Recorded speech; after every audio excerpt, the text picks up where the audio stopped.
একটা তলের ট্যান থিটার মানটা যদি স্ট্যাটিক ফ্রিকশন কোএফিসিয়েন্ট বা ঘর্ষণ স্থিত ঘর্ষণ গুণাঙ্কের থেকে বেশি হয়ে যায়, সঙ্গে সঙ্গে বস্তুটা স্লাইড করে নিচের দিকে। Hello everyone, welcome to my YouTube channel. আজকের আমরা আলোচনা করব ফ্রিকশন অর্থাৎ ঘর্ষণের লেকচার নাম্বার 2 নিয়ে। ঘর্ষণের লেকচার নাম্বার 1 অর্থাৎ এর আগের ক্লাসে আমরা আলোচনা করেছিলাম সীমাস্থ ঘর্ষণ, স্থিত ঘর্ষণ এবং চল ঘর্ষণকে নিয়ে, যেখানে ওর সম্পর্কে বিস্তারিত আলোচনা করা হয়েছে এবং সেখান থেকে কিছু অঙ্ক করা হয়েছিল। তোমরা যারা দেখোনি তারা আমি ডেসক্রিপশন বক্সে লিংক দিয়ে দেবো, তোমরা ভিডিওটা অবশ্যই দেখে নিও। তো আজকের আমরা আলোচনা করতে যাচ্ছি লেকচার নাম্বার 2। তো এখানে আমরা আলোচনা করব ঘর্ষণ কোণ, বিরাম কোণ বা নত তল বিষয়টা কি, নত তলের উপরে কোনো বস্তু রাখলে সে কিভাবে ত্বরণ নিয়ে নিচের দিকে নামে, সেই সম্পর্কে বিস্তারিত। তো শুরু করা যাক আজকের ভিডিও। এবং ভিডিওর প্রথমে আমি তোমাদের বলে রাখি, যারা ভেক্টর এর উপাংশ বিভাজন জানো না তাদের ক্ষেত্রে একটু সমস্যা হতে পারে। তো প্রথমে আমি ভেক্টরের উপাংশ কিভাবে বিভাজিত করতে হয় একটু এক ঝলক আমরা দেখে নেব, তারপরে আমরা ক্লাসটা শুরু করব। তাহলে তোমাদের প্রত্যেকেরই সুবিধা হবে বুঝতে। যেমন ধরে নাও আমার এটা এক্স অ্যাক্সিস, এটা ওয়াই অ্যাক্সিস, এক্স অক্ষ ওয়াই অক্ষ। এখন একটা বল এফ মানের একটা বল এক্স অক্ষের সঙ্গে থিটা কোণ করে রয়েছে। সাপোজ একটা বস্তুর উপর এই দিকে বল কাজ করছে, বল প্রয়োগ করছে এই দিকে। তো এই যে বলটা এক্স অক্ষের সঙ্গে যদি থিটা কোণ করে থাকে, তোমরা মনে রাখবে তাহলে এই বলটার এক্স অক্ষ বরাবর মান কত হবে? F cos theta. আর এই বলটারই ওয়াই অক্ষ বরাবর মান কত হবে? এফ ওয়াই সমান হবে এফ সাইন থিটা। এই কথাটা তোমরা মনে রাখবে। তার মানে কোনো একটা ভেক্টর রাশি যার সঙ্গে থিটা কোণ করবে সেই অক্ষ বরাবর মান হবে কস থিটা, আর এই বরাবর মান কত হবে? Sine theta. এখন ভেবে দেখো আমি কি বলেছিলাম, যার সঙ্গে কোণ করবে থিটা। তো ঠিক একই রকম ভাবে ভেবে দেখো, এইটা যদি থিটা হয় এর মানটা কত? 90 মাইনাস থিটা। তাহলে এই বরাবর মানটা কত হওয়া উচিত? এফ ওয়াই সমান কত? এফ কস 90 মাইনাস থিটা, তাই না? তাহলে cos 90 মাইনাস থিটা মানে কত? Sine theta. তো সেই নিরিখে যার সঙ্গে কোণ করবে থিটা সেটা হবে cos কম্পোনেন্ট, আর তার লম্ব দিকটা হবে কি? Sine component. আচ্ছা একই রকম ভাবে এক্স অ্যাক্সিস, এটা ওয়াই অ্যাক্সিস, একটা বল ওয়াই অক্ষের সঙ্গে কোণ করছে থিটা। তাহলে এইটা যদি এফ হয়, এফ বল হয়, তাহলে এই বরাবর মান কত হবে? এফ ওয়াই মান কত হবে? F cos theta. হ্যাঁ কি না? যার সঙ্গে থিটা কোণ করবে সেটা কস কম্পোনেন্ট, আর তার 90 ডিগ্রি দিকটা হবে কত? এফ এক্স এর মান এফ সাইন থিটা। এই বিষয়টা তোমরা মনে রেখো। তো আজকের যে বিষয় ঘর্ষণ কোণ, বিরাম কোণ, সেই নিয়ে এবারে আলোচনা শুরু করা যাক। একদম প্রথমে চলে আসবো আমি, ঘর্ষণ কোণ কি? ঘর্ষণ কোণ ইংরেজিতে বলা হচ্ছে অ্যাঙ্গেল অফ ফ্রিকশন বা ঘর্ষণ কোণ। দেখো ধরে নাও এই একটা মেঝের ওপরে এই একটা মেঝে রয়েছে, মেঝে ঘর্ষণ রয়েছে, মেঝেটা অমসৃণ মেঝে আর কি। তো মেঝের উপরে আমি একটা ব্লক, কাঠের ব্লককে নিলাম, এরকম একটা ব্লককে নিয়েছি। এবার ভেবে দেখো এই ব্লকটাকে যদি আমি সামনে এফ পরিমাণ বল দিয়ে টানি, তাহলে মেঝে কি করবে? এই ব্লকটা মেঝের সাপেক্ষে যখনই গতিশীল হতে চাইবে, মেঝে ব্লকটাকে তার গতির উল্টো দিকে বাধা বল দেবে, যাকে আমরা ঘর্ষণ বল বলি। কি বলেছিলাম? Friction opposes relative motion. তলের রেসপেক্টে মেঝে যেই গতিশীল হবে, মেঝে তলকে উল্টো দিকে বল দেবে, তাকে আমরা ঘর্ষণ বল বলি, স্মল এফ দিয়ে ডিফাইন করি। আচ্ছা আবার ভেবে দেখো এই যে তলটা মেঝের উপরে একটা ওজন ক্রিয়া করছে না, নিজের ওজন ডাব্লিউ ক্রিয়া করছে। ডাব্লিউ সমান কত? এম ইন্টু জি, এর নিজের ওজনটাই তো ডাব্লিউ। তো এ কি করছে? মেঝের উপর ডাব্লিউ ওজন যদি যায়, মেঝে কি করবে? প্রতিক্রিয়া দেবে। এ যদি ক্রিয়া করে ডাব্লিউ, মেঝে উল্টো দিকে প্রতিক্রিয়া দেবে কত? ডাব্লিউ। তো এই প্রতিক্রিয়া বলটাকে আমরা এন বলছি, এনটাকে বলা হয় নরমাল রিয়াকশন। নরমাল রিয়াকশন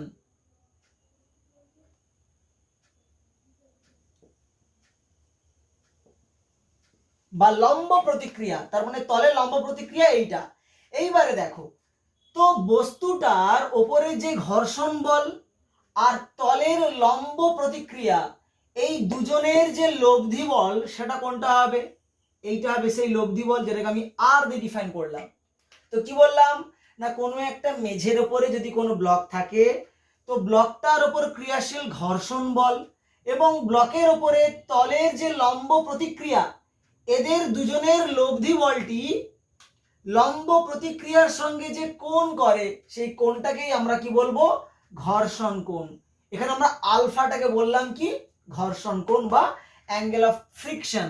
তো আলফা হয়ে গেল আমাদের ঘর্ষণ কোণ। আচ্ছা, এইবার এই ঘর্ষণ কোণটাকে একটু উপাংশে বিভাজন করে কিভাবে এর ফর্মুলা তৈরি করা হয় দেখো। তো ভেবে দেখো, এইটা যদি আর হয়, আর তো একটা প্রতিক্রিয়া বল, তো আর যদি হয়, আর এর এই উপাংশ বরাবর মানটা কত হবে? কি বলেছিলাম? যার সঙ্গে কোণ করবে সেটা হবে কস কম্পোনেন্ট, এক্ষুনি আলোচনা করেছি, হ্যাঁ কিনা? এর সঙ্গে থিটা কোণ করলে এটা কত হবে? এফ কস থিটা বলেছিলাম। এটা যদি আর হতো, এটা কত হতো? আর কস থিটা। আর এটা কত হতো? আর সাইন থিটা। তো একই রকম ভাবে এটা যদি আর হয়, তাহলে এই বরাবর মান কত হবে? আর কস আলফা। আর কস আলফা। আর এই বরাবর মান কত হবে? আর সাইন আলফা।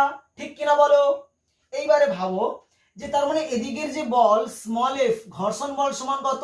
না আর সাইন আলফা। আর ঘর্ষণ বল সমান কি জানি, কি পড়েছি এর আগে? মিউ ইনটু লম্ব প্রতিক্রিয়া এন। আচ্ছা, উলম্ব বরাবর দেখো কি রয়েছে? Small N. তাহলে এই বরাবর আমি কি বলবো? যে আর কস আলফা সমান কত? না এন হয়। ঠিক কিনা? এটা 1 নম্বর ইকুয়েশন। 2 নম্বর ইকুয়েশন। তো ভাগ করে দাও 1 ডিভাইডেড বাই 2, কত আসবে? Sine by cos, that is tan alpha সমান পাচ্ছি আমরা mu N by N. N N cancel, mu. তোমরা কি দেখলাম? যে ঘর্ষণ কোণের ট্যানজেন্ট tan আলফা সমান মিউ, তাই না? ঘর্ষণ কোণের যে ট্যানজেন্ট তার মানটা মিউ এর সঙ্গে সমান।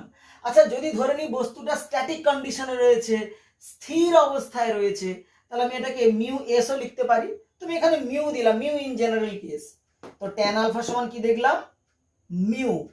তো ঘর্ষণ কোণ ব্যাপারটা আশা করি তোমরা বুঝতে পারলে। চলো নেক্সট আমরা চলে আসব বিরাম কোণে। নেক্সট চলছি বিরাম কোণ।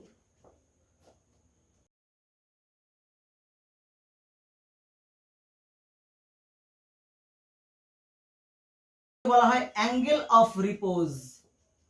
Angle of repose. Angle of repose ব্যাপারটা কি দেখো, ভালো করে বুঝবে জিনিসটা। কি বলা হচ্ছে? ধরে নাও এই একটা আমি নততল নিলাম, এই একটা নততল নিয়েছি, বুঝতেই পারছো একটা নততল। নততলের এই অ্যাঙ্গেলটার মান আমি ধরলাম থিটা। এখন এই নততলের উপর একটা বস্তুকে রেখেছি আমি।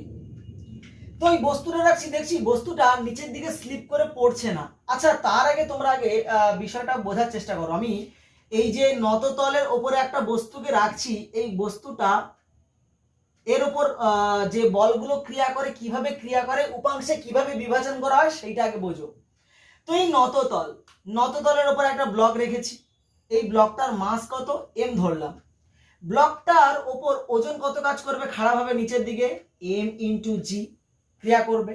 আচ্ছা, এবার ভেবে দেখো এই অ্যাঙ্গেলটা যদি থিটা হয়, তাহলে ভেবে দেখো এই তলটার সঙ্গে অনুভূমিক একটা যদি আমি তল কল্পনা করি, তাহলে এটা থিটা মানে কি?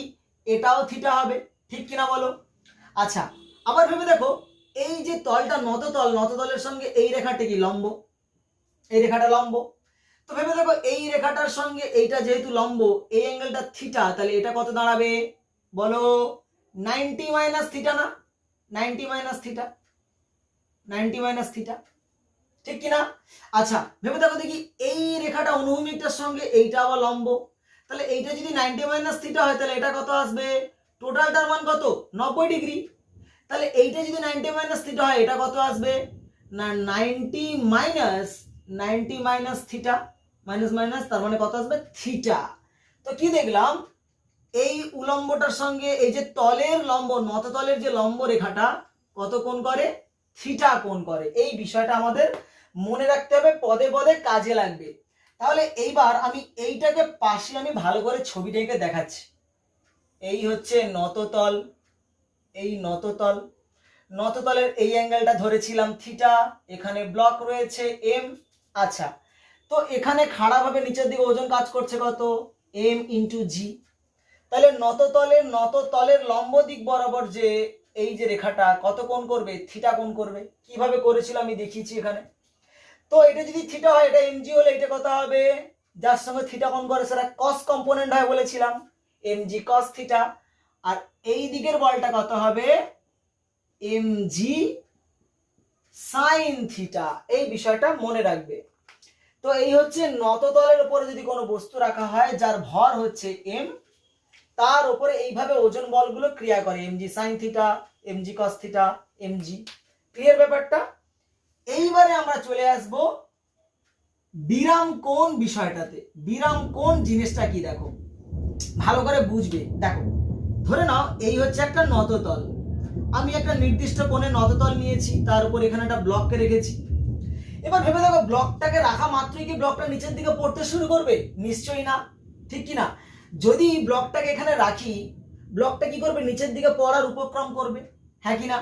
তো আমি কি করলাম, এই ব্লকটার যে অ্যাঙ্গেলটা আরেকটু বাড়ালাম।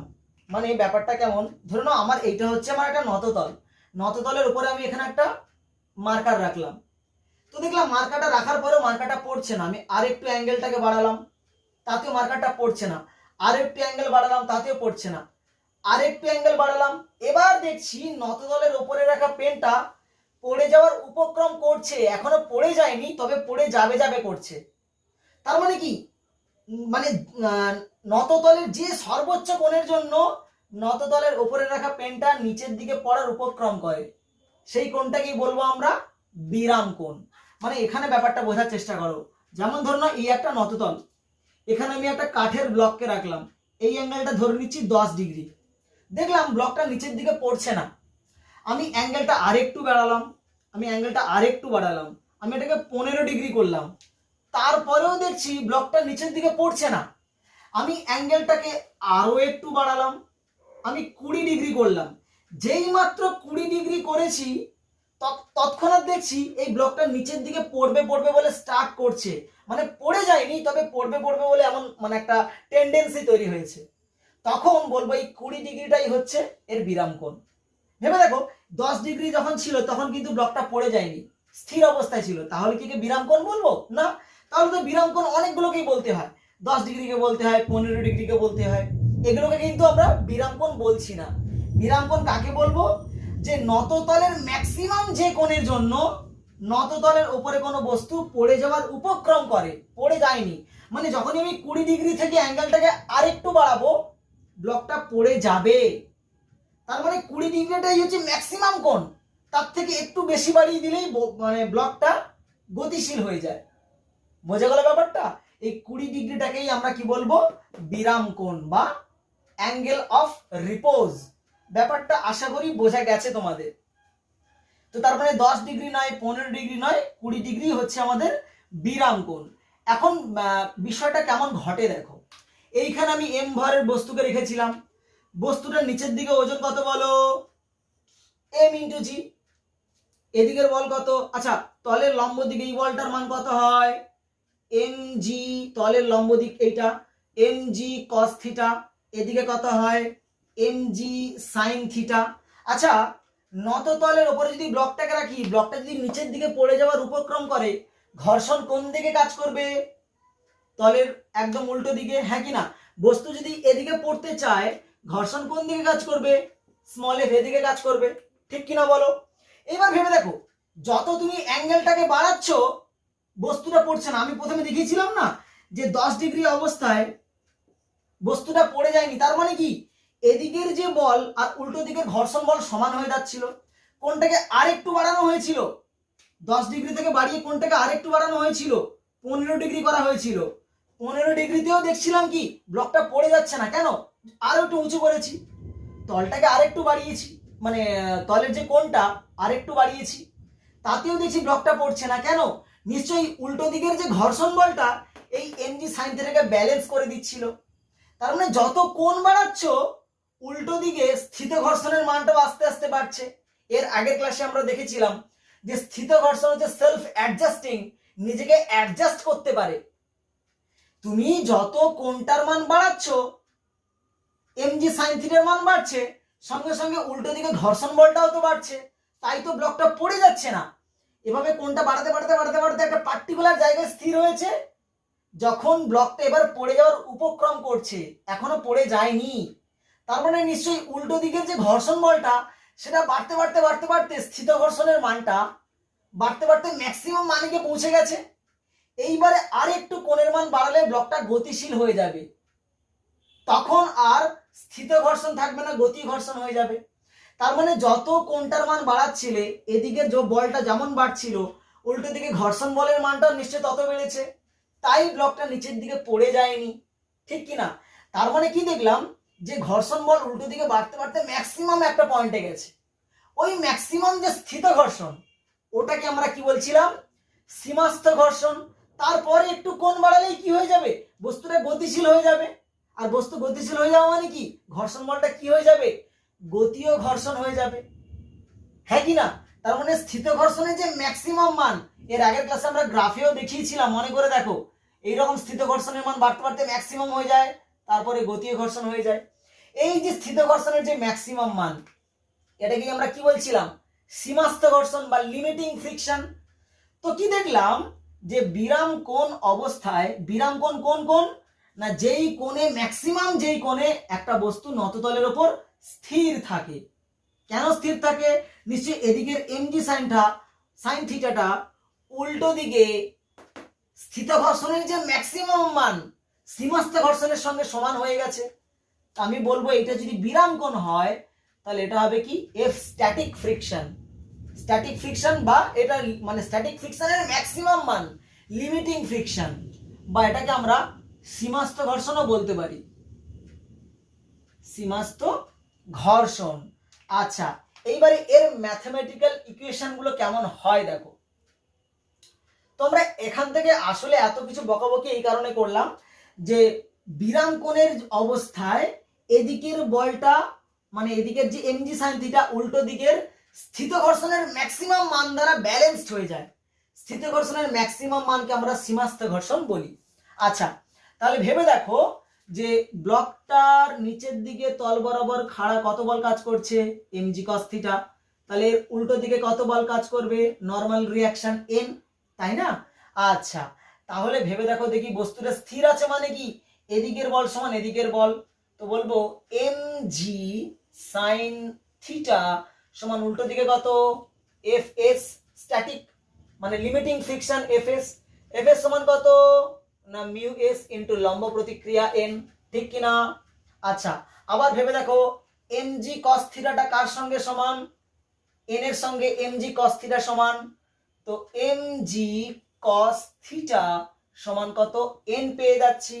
তো ভাগ করে দাও, ইকুয়েশন নাম্বার 1 ইকুয়েশন নাম্বার 2 ভাগ করে দিলে কি পাবো? Sine by cos. তো 1 divided by 2, sine by cos কত হবে?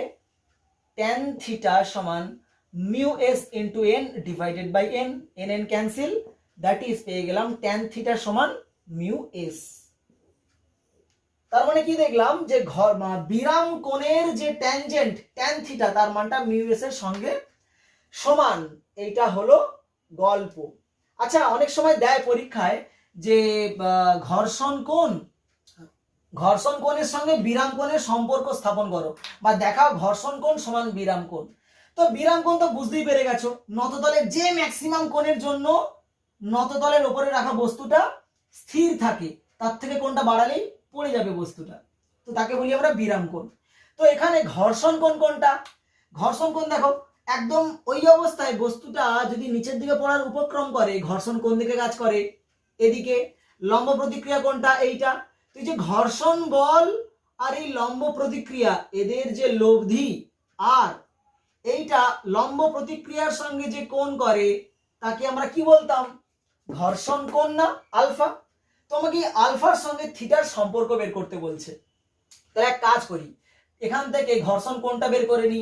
তাহলে ভেবে দেখো দেখি, এইটা যদি আর হয়, ঘর্ষণ বল আর লম্ব প্রতিক্রিয়ার লব্ধি বল আর, আরটা এই বরাবর মান কত করবে না আর কস আলফা, এর সঙ্গে কোণ করছে বলে এই দিকটা কত হবে? আর সাইন আলফা, তাই না?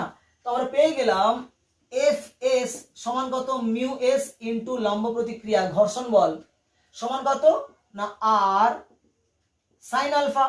আবার এই বরাবর কত রয়েছে দেখো দেখি, আর কস আলফা, বা লম্ব প্রতিক্রিয়া n সমান আর কস আলফা। তো এখানে একই রকম ভাবে ইকুয়েশন নাম্বার এটাকে দিয়ে দাও 3 আর ইকুয়েশন নাম্বার 4। তো ইকুয়েশন নাম্বার 3 ডিভাইডেড বাই 4 করে দাও সাইন বাই কস, তাহলে কত পেয়ে যাব আমরা না tan আলফা সমান mu s into n divided by n, that is mu s. তো কি দেখলাম দেখো, ঘর্ষণ কোণ, এই যে দেখো ঘর্ষণ কোণের ট্যানজেন্ট মিউ এস এর সঙ্গে সমান, বিরাম কোণের ট্যানজেন্ট মিউ এস এর সঙ্গে সমান। মিউ এসটা কি, লিমিটিং ফ্রিকশন, স্থিত ঘর্ষণের যে ম্যাক্সিমাম মান সেটা হচ্ছে এটা।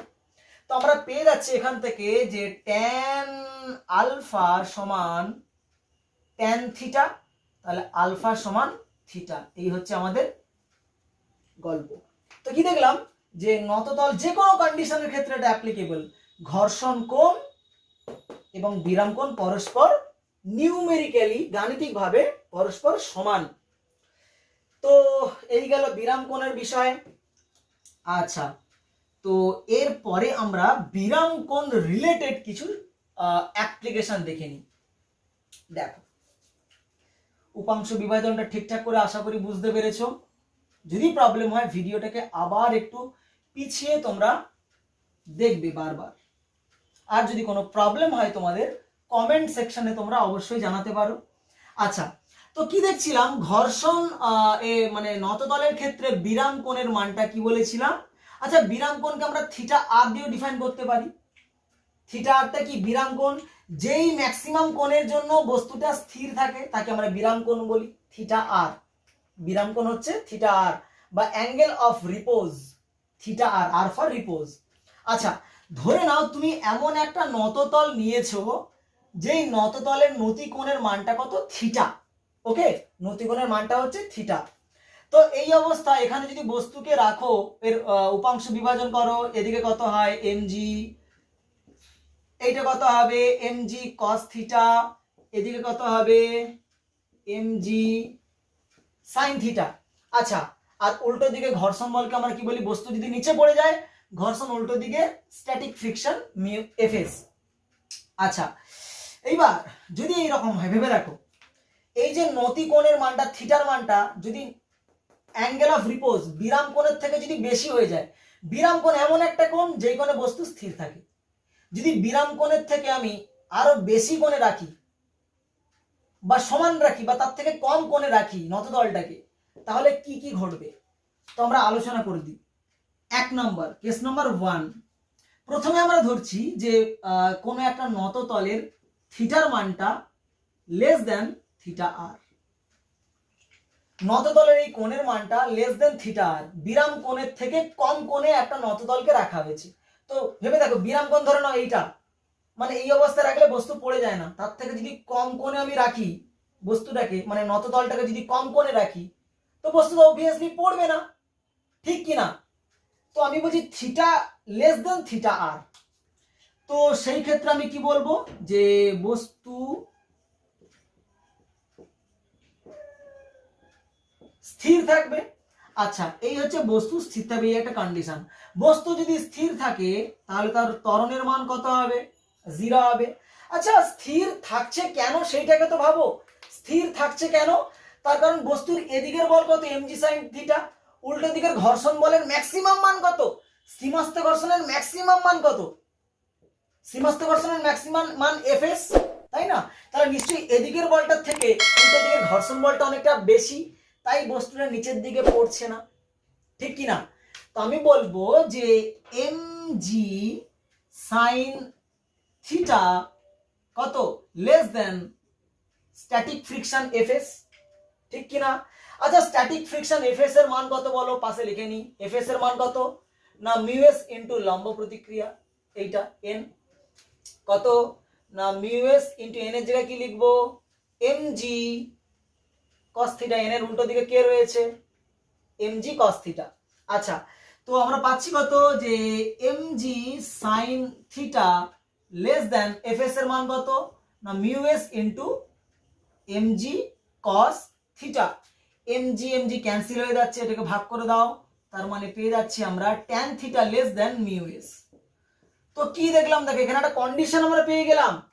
যদি কোনো একটা তল তোমাকে দিয়ে দেয়, তারপরে একটা ব্লক রেখে দিয়ে তোমাকে বললো যে বস্তুটা গতিশীল হবে কি হবে না, তো তুমি তার তুমি তার কোণের মানটা নিশ্চয়ই জানবে বা বলে দেবে প্রশ্নে। কোণের মান যদি জেনে যাও তাহলে তার ট্যানজেন্ট বের করে নেবে, ট্যান থিটা বের করে নেবে। ট্যান থিটার মানটা যদি ওই তলটার সীমাস্থ ঘর্ষণের থেকে কম হয়ে যায়, সীমাস্থ ঘর্ষণ গুণাঙ্কের থেকে যদি কম হয়ে যায়, tan theta less than mu S, তখন বস্তুটা পিছলে পড়বে না, যেখানে ছিল সেখানেই স্থির থাকবে। তার মানে বস্তুটা স্থির থাকে। এই কন্ডিশন জানলাম। নেক্সট কন্ডিশন, যদি এই নত তলের কোণের মানটা বিরাম কোণের সাথে সমান হয় তাহলে কি হবে? Case number 2, theta is equals to theta R. নত তলের এই কোণের মানটা বিরাম কোণের সাথে সমান। বিরাম কোণের সাথে সমান মানে কি? মানে বস্তুটা এইবার পড়বে পড়বে ভাব করছে, পড়ে যায়নি, আর একটু কোণ বাড়ালেই বস্তুটা পড়ে যাবে। তার মানে বস্তুটা স্থির আছে। স্থির মানে কি? বিরাম কোণে আছে মানে কি বস্তু স্থির রয়েছে। তার মানে এদিকের ফোর্স সমান এদিকের mg sin থিটা, তাই না? তাহলে আমরা পাবো কি mg sin থিটা সমান fs। fs এর মান কত? মিউ s ইনটু লম্ব প্রতিক্রিয়া n। তো mg sin থিটা সমান মিউ s ইনটু লম্ব প্রতিক্রিয়ার মান কত? mg cos theta. mg mg cancel, sin by cos, তো tan থিটা পেয়ে যাচ্ছি মিউ এস। বোঝা গেল ব্যাপারটা? এই অবস্থায় tan থিটা সমান মিউ এস এর সঙ্গে সমান হবে। কেস নাম্বার 2 জানলাম।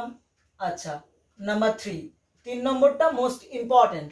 দেখো এইবার আমি কি করেছি, এমন একটা নততল নিয়েছি যার নতি কোণের মানটা বিরাম কোণের থেকে বেশি। মানে এইটা যদি আমার বিরাম কোণ হয় বস্তু পড়ে না, বিরাম কোণের থেকে যদি বেশি করে নিয়ে যাই তখন কি করবে? নততলের উপরে রাখা বস্তু স্লিপ করে নিচের দিকে নামতে থাকবে, ঠিক কিনা বলো? তো ওই কন্ডিশন পড়বো। তো নততলের নতি কোণের মান থিটা ধরে নিচ্ছি গ্রেটার দেন কত? থিটা আর। আচ্ছা, থিটা যদি গ্রেটার দেন থিটা আর হয়, বস্তু স্লিপ করে নিচের দিকে নামতে থাকে, তার মানে কি বলবো? বস্তু গতিশীল হচ্ছে। আচ্ছা, গতিশীল হচ্ছে কেন? নিশ্চয়ই এদিকের বলের থেকে এদিকের যে ঘর্ষণ বলটা তার মানটা কম, মানে এদিকের যে সীমাস্থ ঘর্ষণের ম্যাক্সিমাম মান তার থেকে mg sin থিটা বেশি হয়ে গেছে, তাই বস্তু নিচের দিকে গড়িয়ে গড়িয়ে নামছে, ঠিক কিনা বলো? তো আমি তার মানে লিখবো যে mg sin theta greater than কত? এর সীমাস্থ ঘর্ষণ, একটা বস্তু যদি স্থির অবস্থায় থাকে তার ম্যাক্সিমাম মান কত?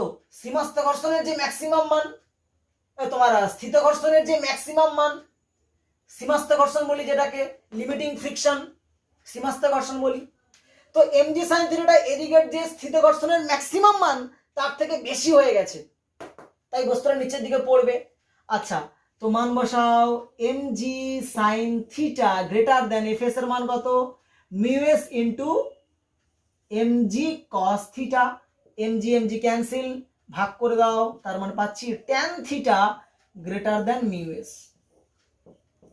এই তার মানে যদি tan থিটার মানটা, কোন একটা তলে tan থিটার মানটা যদি স্ট্যাটিক ফ্রিকশন কোএফিসিয়েন্ট বা ঘর্ষণ স্থিত ঘর্ষণ গুণাঙ্কের থেকে বেশি হয়ে যায়, সঙ্গে সঙ্গে বস্তুটা স্লাইড করে নিচের দিকে নামতে থাকবে। আমরা সেই কন্ডিশনই দেখলাম। আশা করি বুঝতে পারছো। আচ্ছা, এইটা তো আমরা বুঝলাম। এবার বস্তুটা যদি নিচে স্লিপ করে করে নামে, কত ত্বরণ নিয়ে নামবে ক্যালকুলেট করা যাক। তো তো আমরা এবারে পড়বো তাহলে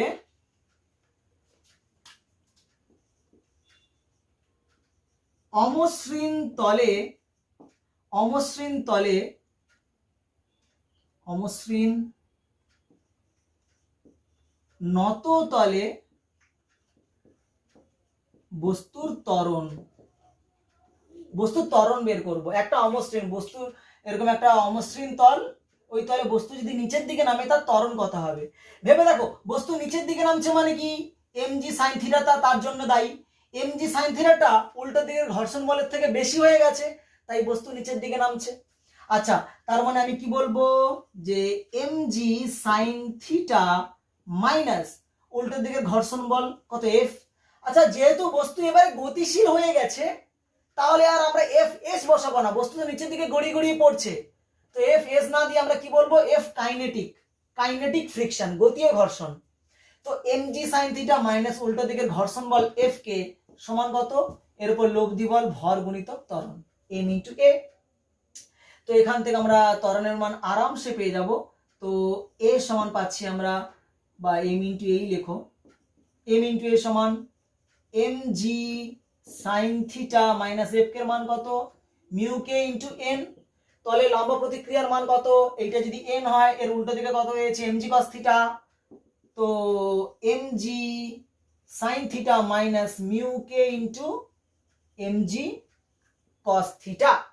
তো এটা হচ্ছে m ইনটু এর মান। তাহলে ত্বরণ a সমান পেয়ে যাব, g কমন নিয়ে নাও, sin থিটা মাইনাস মিউ কে cos থিটা। এইটা হয়ে যাচ্ছে নত তল বরাবর কোনো বস্তুর নিচের দিকে ত্বরণের ফর্মুলা। আশা করি তোমরা বুঝতে পারছো বিষয়গুলো। চলো এবার এখান থেকে আমরা কিছু সুন্দর অঙ্ক করি, এই কিভাবে একটা বস্তু নিচের দিকে পড়ছে। তো খাতায় তোমরা নিশ্চয়ই নোট ডাউন করে নিচ্ছ, খাতায় নোট ডাউন করে নেবে, তাহলে আর আমার ভিডিওর সঙ্গে সঙ্গে তোমরা পড়াটা কমপ্লিট করে নিতে পারবে। তো বুঝলাম, যদি প্রবলেম হয় তোমরা ভিডিওটা পজ করেও খাতায় নোট করে নিতে পারো, ভিডিওর সাথে সাথেই তোমাদের পড়া কমপ্লিট হয়ে যাবে। আচ্ছা, তো ধরে নেওয়া হচ্ছে একটা প্রবলেম, কোয়েশ্চেন নাম্বার 1। এই একটা নততল, এই নততলের অ্যাঙ্গেলটার মান বলে দিয়েছে 37 ডিগ্রি। এখানে একটা বস্তু রয়েছে যার ভর কত, 1 কেজি। এই বস্তুটার স্থিত ঘর্ষণ গুণাঙ্ক মিউ স্ট্যাটিক বলে দিচ্ছে 0.8, আর মিউ কাইনেটিক গতীয় ঘর্ষণ গুণাঙ্ক বলে দিয়েছে 0.5। তো বলছে, এক প্রশ্ন হচ্ছে বস্তু গতিশীল হবে কিনা এটা যাচাই করবে।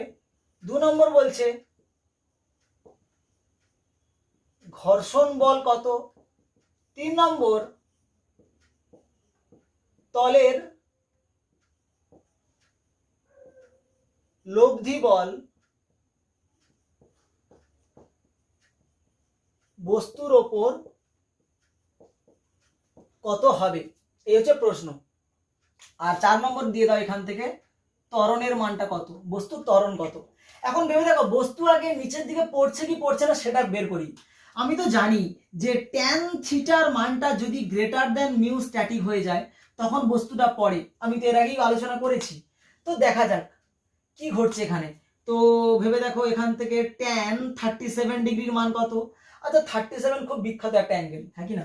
37 মানে কি, এই ভূমিটার মান কত হয় 4, আর লম্বটার মান হয় 3, আর অতিভুজটার মান হয় 5। 4 3 5। আচ্ছা তাই যদি হয় তাহলে ট্যান 37 কত, লম্ব বাই ভূমি মানে 3/4 মান কত 0.75, 3/4 0.75। তার মানে কি দেখতে পারলাম যে ট্যান 37 ডিগ্রির মানটা মিউ এস এর থেকে কম, less than mu S. Mu S এর মানটা কত 0.8 বলে দিয়েছে। তার মানে কি বস্তুটা গড়াবে না, যেমন ছিল তেমন থাকবে। তাহলে কি হবে, বস্তুটা 1 নম্বর আনসার কি হবে, বস্তু স্থির। আর ওর সঙ্গে সঙ্গে 4 নম্বরের আনসারটাও হয়ে যাচ্ছে, তার ত্বরণের মান কত 0। বস্তু যদি স্থির থাকে তার ত্বরণ 0 হয়ে যাবে। ব্যাস 1 নম্বর গেল। 2 নম্বর কি বলছে, 2 নম্বর প্রবলেম, ঘর্ষণ বলের মান কত। এখন ভেবে দেখো বস্তুটা এইরকম রয়েছে, তার নিচের দিকে ওজন কত হবে m ইন্টু জি, এই মানটা মান কত হবে, এইটা কত 37 ডিগ্রি, এটা কত হবে mg cos 37, এই দিকটার মান কত হবে mg sin 37, তাই না। আচ্ছা বস্তু স্থির অবস্থায় আছে মানে কি, এদিকের বল যত উল্টো দিকে স্থিত ঘর্ষণের মানও তত। স্থিত ঘর্ষণ তো নিজেকে অ্যাডজাস্ট করতে পারে, এদিকের বল যত হবে উল্টো দিকের ঘর্ষণ বল তত। তাহলে উল্টো দিকের ঘর্ষণ কত এফএস, স্ট্যাটিক ফ্রিকশন। তো এফএস এর মান কত না, এদিকের বল যত mg sin 37, m এর মান কত বলো 1, g এর মান কত, অভিকর্ষজ ধরুন g এর মান 10 metre per second square, g এর মান ধরে নাও 10 metre per second square. sin 37, sin মানে কত লম্ব বাই অতিভুজ, লম্ব কত 3 বাই অতিভুজ কত 5, তো 3/5, 5 2 10, 3 দুগুণে 6, 6 নিউটন। তো কি দেখলাম, ঘর্ষণ বলের মানটা 6 নিউটন আসছে। আচ্ছা, এটা একটা গেল। তারপরে কি বলছে, তলের লব্ধি বল বস্তুর উপর কত হবে, মানে এই যে তলটা এই বস্তুর উপর কত লব্ধি বল দেবে সেটা বের করতে হবে। আচ্ছা, আমি এদিকটা মুছলাম, লব্ধি বল ক্যালকুলেট করবে এবারে। দেখো, তলটা লম্ব প্রতিক্রিয়া কত দেয়, এদিকে এন দেয়, এদিকে ঘর্ষণ বল কত দেয়, এফএস। তাহলে দুজনের লব্ধি বল কোনটা, এইটা লব্ধি বল আর, ঠিক কিনা? তো এই আর এর মানটা বের করব। তো ক্যালকুলেট করা যাক। ভেবে দেখো, এই অ্যাঙ্গেলটা 37, মানে আমরা তো শিখেছি এই অ্যাঙ্গেলটা 37 ডিগ্রি হয়, হ্যাঁ কি না? বিরাম কোণ আর ঘর্ষণ কোণ দুটো তো সেম, এর আগেই আলোচনা করেছি। এইটা যদি থিটা হয়, এটা যদি আলফা হয়, থিটা সমান আলফা বলেছিলাম। তোমার বিরাম কোণ আর ঘর্ষণ কোণ একই, তাই না? আচ্ছা, তো এক কাজ করা যাক, ক্যালকুলেশন করি যে লব্ধি বল আর সমান কত না রুট ওভার অফ কত না এন স্কোয়ার প্লাস এদিকে ঘর্ষণ বল কত, এফ এস এর স্কোয়ার। আচ্ছা, এন স্কোয়ারের মান কত, এন সমান কত এমজি কস 37, এমজি কস 37 এর হোল স্কোয়ার প্লাস ঘর্ষণ বল এফ এস এর মান কত না এমজি সাইন 37, এদিকের বল কত না এমজি সাইন 37 তার হোল স্কয়ার। অ্যাকচুয়ালি এটাকে উপাংশে ভাঙতে লাগলো না, এটাকে আমার উপাংশে এই আর এর মানটা বের করার জন্য উপাংশে ভাঙতে আমার লাগলো না, এমনিতেই হয়ে গেল। তো এ স্কয়ার প্লাস এইটা স্কয়ার সমান কত, এইটা ভেক্টরে তো পড়েছো না, লব্ধি ভেক্টর আর সমান কি root over of r1 square plus r2 square plus 2r1 r2 cos theta হয় না? তো এখানে একই রকম ভাবে n square plus f square plus 2n fs cos 90 degree, cos 90 এর মান 0, ওই কারণে এই পোরশনটা লিখিনি, শুধুমাত্র n square plus f square লিখেছি। তো এটা এসছে, এখান থেকে mg স্কয়ার দুদিক থেকে কমন নিয়ে নাও, বাইরে বের করে দাও, তাহলে ভেতরে রইল কত cos square 37 plus sin square 37, মানে কত হয়ে গেল শুধুমাত্র mg। mg এর মান কত, m এর মান 1, g এর মান 10, মানে 10 নিউটন। এর লব্ধি বল হয়ে গেল 10 নিউটন। ক্লিয়ার? তো একটা প্রবলেম আমরা এখান থেকে দেখলাম। আচ্ছা, এবার একটু অন্য ধরনের করা যাক। এটা 37 ডিগ্রি ধরেছিলাম, কোণটাকে একটু বাড়িয়ে দেখা যাক কেমন আসে। তো আমরা কোশ্চেন নাম্বার 2 নিয়ে নিচ্ছি। তো এই নততল, এবার অ্যাঙ্গেলটার মান আমি ধরে নিচ্ছি 53 ডিগ্রি। একই রকম ভাবে এখানে একটা ব্লক রয়েছে যার কত ভর 1 কেজি। এখানে মিউ স্ট্যাটিক বলে দিচ্ছে 0.8, মিউ কাইনেটিক গতীয় ঘর্ষণ গুণাঙ্ক 0.5 বলে দিল। তো বলছে একই রকম ভাবে বস্তুটা গতিশীল হবে কিনা, একই রকম প্রবলেম যে গতিশীল হবে কিনা এটাই যাচাই করো। 2 নম্বর বলছে বস্তুর ত্বরণ কত, 2 নম্বরে এইরকম। হ্যাঁ, তো কিভাবে সলভ করব দেখো। তো এখান থেকে আগে আমি গতিশীল হবে কিনা সেটা বের করে নিই। আমরা কি জানি যে tan 53 ডিগ্রি। আচ্ছা, 53 ডিগ্রি মানে কি? 53 মানে মনে রাখবে ভূমির মানটা কত হয়, ভূমির মানটা 3, লম্ব 4 আর অতিভুজ 5। এটা মনে রাখবে তোমরা যে 53 ডিগ্রি অ্যাঙ্গেল মানে এই লম্বটা হয়ে যায় 4, ভূমি 3, অতিভুজ 5, আর 37 ডিগ্রি হলে কত হয়, এটা হয় 4, 3, অতিভুজ 5। আচ্ছা, তো tan 53 লম্ব বাই ভূমি মানে 4/3, 4/3 মানে কত 1.33। তো কি দেখলাম, tan 53 ডিগ্রির মানটা greater than mu S, static ফ্রিকশনের থেকে বেশি হয়ে গেছে, তার মানে বস্তু কি করবে, গতিশীল হবে। তার মানে কি বলবো, 1 নম্বর আনসার কি, বস্তু গতিশীল। ও হু হু করে নিচের দিকে নামতে থাকবে। এখন ও যদি নিচের দিকে নামে বস্তুর ত্বরণ কত হবে সেটা ক্যালকুলেট করবে। তো দেখো, বস্তু নিচের দিকে নামছে, তাহলে এদিকের মান কত mg, এই দিকে কত আসবে, এইটা 53 ডিগ্রি, এটা কত হবে mg cos 53, এদিকের মান কত হবে mg sin 53, ঠিক কিনা বলো? আচ্ছা, ঘর্ষণ বল কোন দিকে কাজ করবে, উল্টো দিকে। ও যদি নিচের দিকে গতিশীল হয়ে যায় তখন ঘর্ষণ উল্টো দিকে কাজ করবে। এই অবস্থায় ঘর্ষণকে কি বলবো, স্থিত ঘর্ষণ নাকি চল ঘর্ষণ? বস্তু নিচের দিকে পড়ছে, তাহলে উল্টো দিকে ঘর্ষণ কত হবে, চল ঘর্ষণ, মিউ কে কাইনেটিক ফ্রিকশন। তার মানে এটা আমার কোনো কাজে লাগলো না, এবার এইটাকে দিয়ে কাজ চালাতে হবে। শুধু আমি যাচাই করছিলাম বস্তু নিচের দিকে গতিশীল কিনা, তার জন্য এটা কাজে লাগছিল। যেই দেখলাম গতিশীল, তখন আমরা এবারে মিউ কে দিয়ে ক্যালকুলেশন করব। তো বস্তু নিচের দিকে পড়ছে, তার মানে কি বলবো যে mg sin 53 মাইনাস উল্টো দিকের ঘর্ষণ Fk সমান এর উপর লব্ধি বল, এদিকের বলটা বেশি, ও নিচের দিকে পড়বে কত বল নিয়ে, ওর ভর গুণিতক ত্বরণ m ইন্টু এ। তোমাকে এই এর মানটা বের করতে হবে।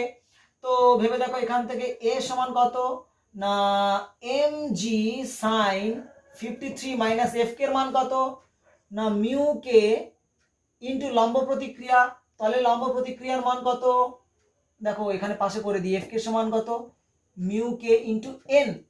এনটা কোনটা, তলের উল্টো দিকে কেউ রয়েছে, লম্ব প্রতিক্রিয়ার উল্টো দিকে mg cos 53, তো কত হয় মিউ কে ইন্টু mg cos 53, মান পুট করো মিউ কে into mg cos 53 divided by m। তো এম এর মান তো 1, এমনিতেই 1 কেজি কেটে যাবে, ওর কথা ছাড়ো।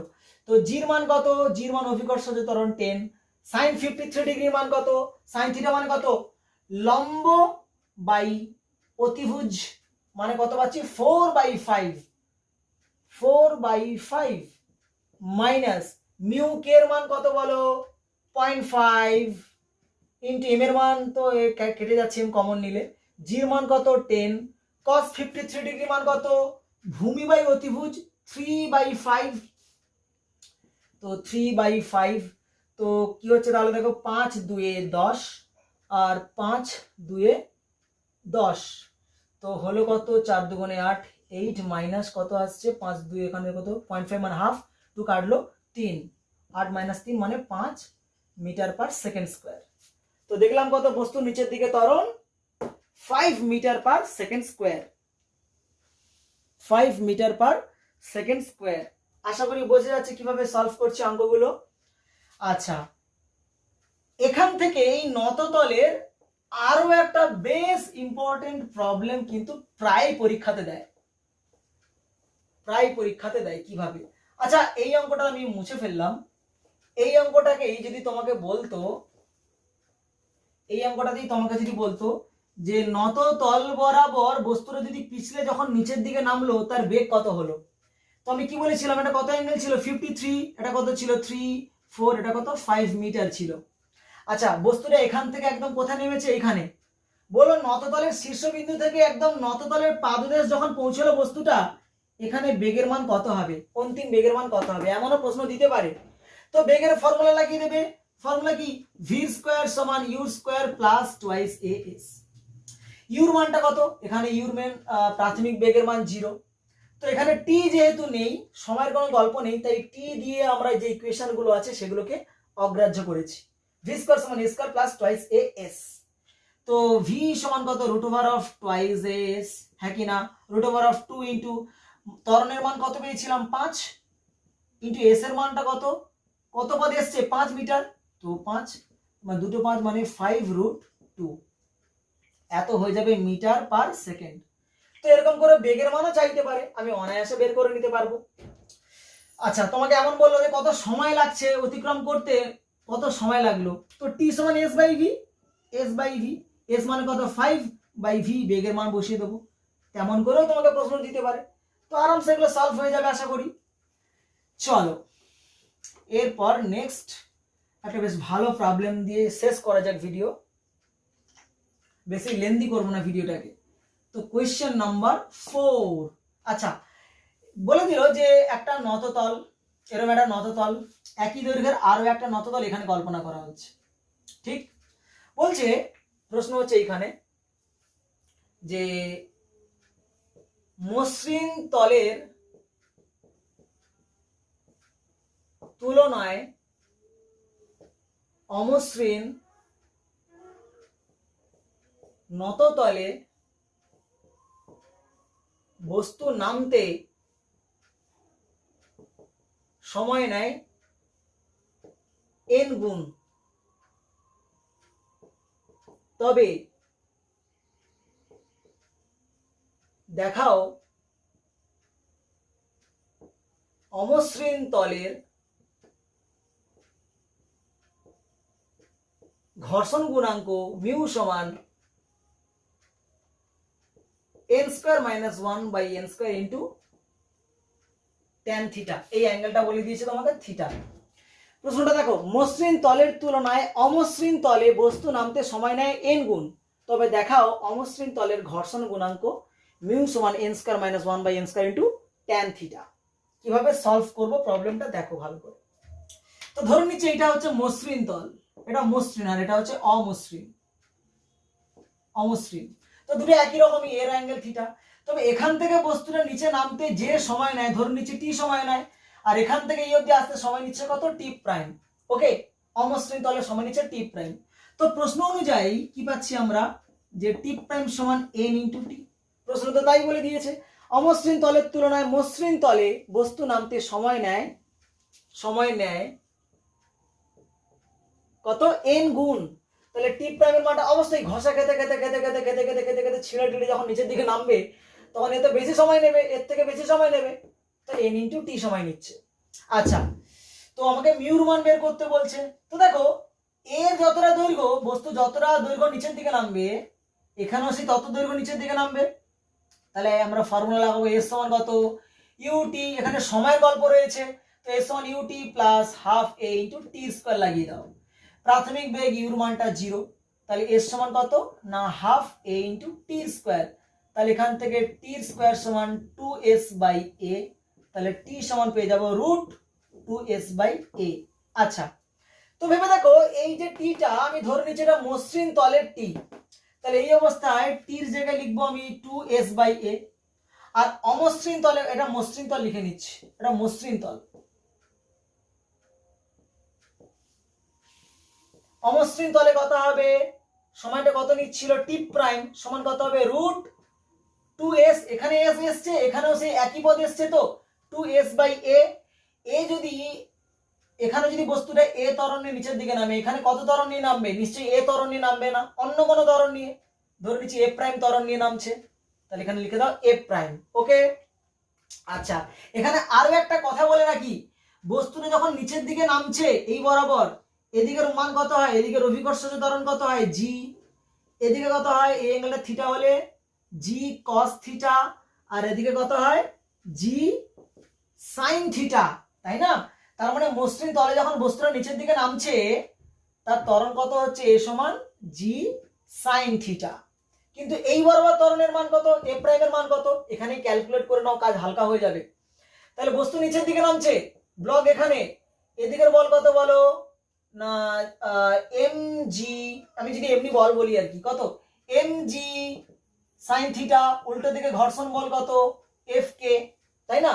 তো বস্তু নিচের দিকে নামছে, তার মানে এম ইন্টু এফ প্রাইম, এদিকের বল এম ইন্টু এফ প্রাইম সমান কত m g sine theta minus উল্টো দিকে ঘর্ষণ কত mu m g cos theta, m cancel করে দাও, তোমার তো ত্বরণ লাগবে, তো এফ প্রাইম সমান কত জি কমন নিয়ে নাও, sine theta minus mu cos theta, এটা পেয়ে যাচ্ছি।